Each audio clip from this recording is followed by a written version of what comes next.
Chers compatriotes, le 15 mai de chaque année, les États membres des Nations Unies célèbrent la Journée internationale de la famille.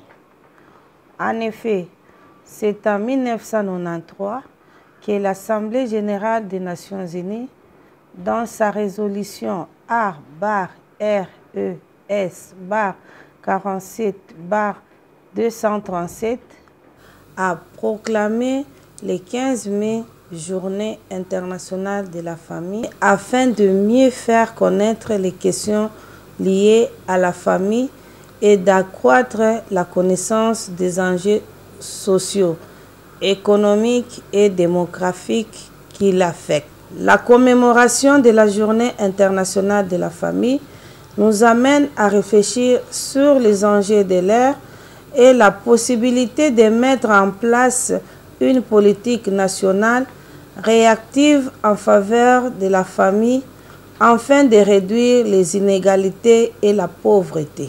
Pour cette année 2023, le thème international retenu est Tendance démographique et famille. En ce qui concerne la République démocratique du Congo, le gouvernement a retenu le thème La stabilité de la famille congolaise et enjeux démographiques.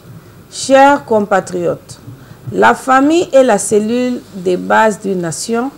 De sa stabilité dépend le développement.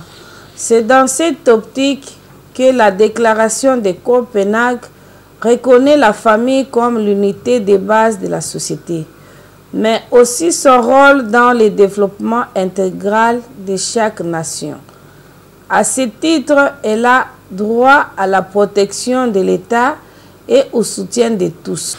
Cependant, tout changement démographique impacte la vie et le bien-être de la famille.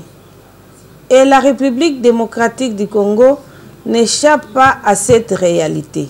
À ces propos, le président de la République démocratique du Congo, chef de l'État, son Excellence Félix Antoine Tshisekedi Tshilombo, dans sa vision de la protection et de la stabilité de la famille, matérialisée par les gouvernements dirigés par son Excellence Jean-Michel Sama Lukonde Kyenge, a mis en place une structure spécialisée sous tutelle du ministère du Genre, Famille et Enfants, dénommée Office national pour la promotion et la stabilité de la famille.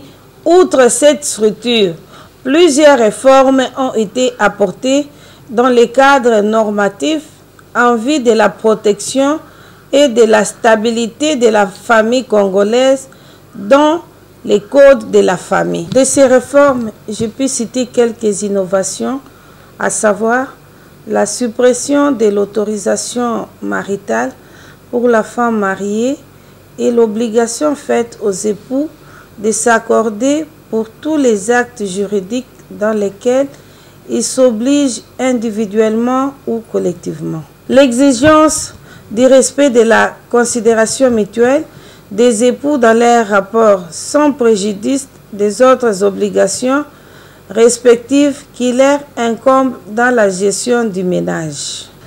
La suppression de l'émancipation automatique du mineur par l'effet du mariage, sans préjudice de l'émancipation judiciaire du mineur à la demande motivée des parents à défaut du tuteur.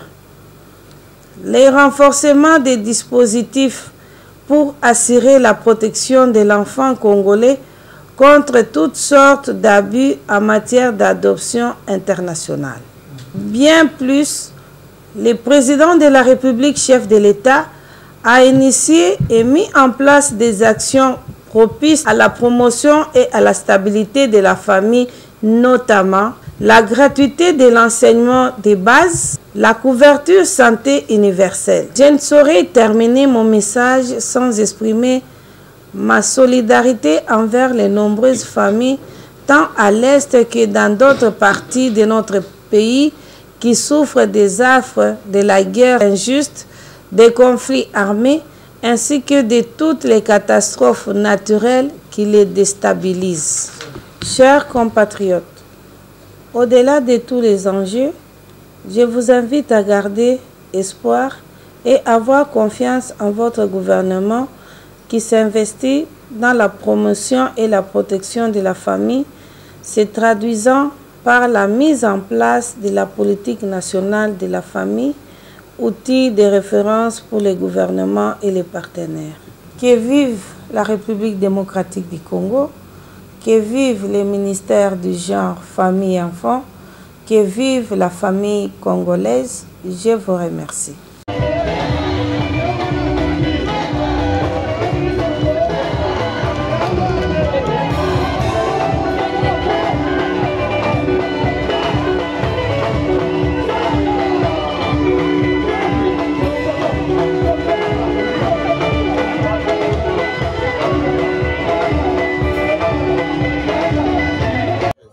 Nous pouvons dire tout ce que les gens disent là. Et aujourd'hui, Papa Etienne Tshisekedi a donné au fait un esprit d'espoir aux Congolais et une valeur qu'on peut défendre. Et Papa Etienne Tshisekedi aujourd'hui, c'est une icône, c'est une valeur politique de notre pays. D'ailleurs, je profite de ces micros demander aux historiens, aux responsables de l'EPST, si on pouvait inscrire dans le programme de l'enseignement national l'enseignement sur Papa Etienne Tshisekedi. Ça, c'est un élément très important parce qu'aujourd'hui, ce que nous faisons aujourd'hui, nous traçons seulement un chemin pour les autres. Et c'est un devoir pour nous, non seulement nous de l'UDPS, mais pour tous les Congolais. Et qu'à chaque fois qu'au mois de février, nous commémorons en fait cet grand personnage qui a marqué l'histoire politique de notre pays et qui aujourd'hui, en fait, ce que nous faisons aujourd'hui, c'est symbolique. Mais Papa Etienne Tshisekedi nous inspire beaucoup de choses. Et aujourd'hui, nous sommes au pouvoir. Ça veut dire qu'à chaque fois nous menons un combat, ils vont croire à ces combats et un jour, on vaincra. Parce que c'était ça son esprit. Et c'est ça même l'esprit de l'UDPS. C'était un grand jour pour nous, un jour mémorable et un jour commémorable. Non mais vous savez, sans mâcher le mot, M. Augustin Kabouya est le seul secrétaire général qui a porté la charge de l'UDPS.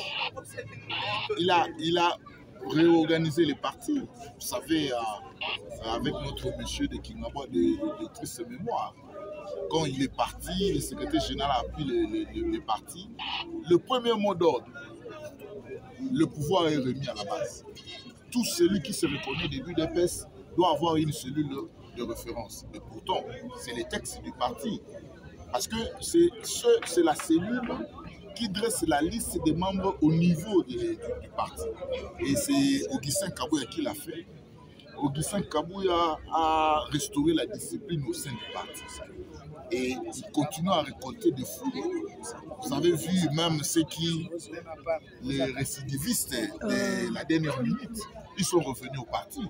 Et aujourd'hui, l'UDPS s'est arrangé à un ordre de bataille pour gagner les élections et donner la majorité au président de la République.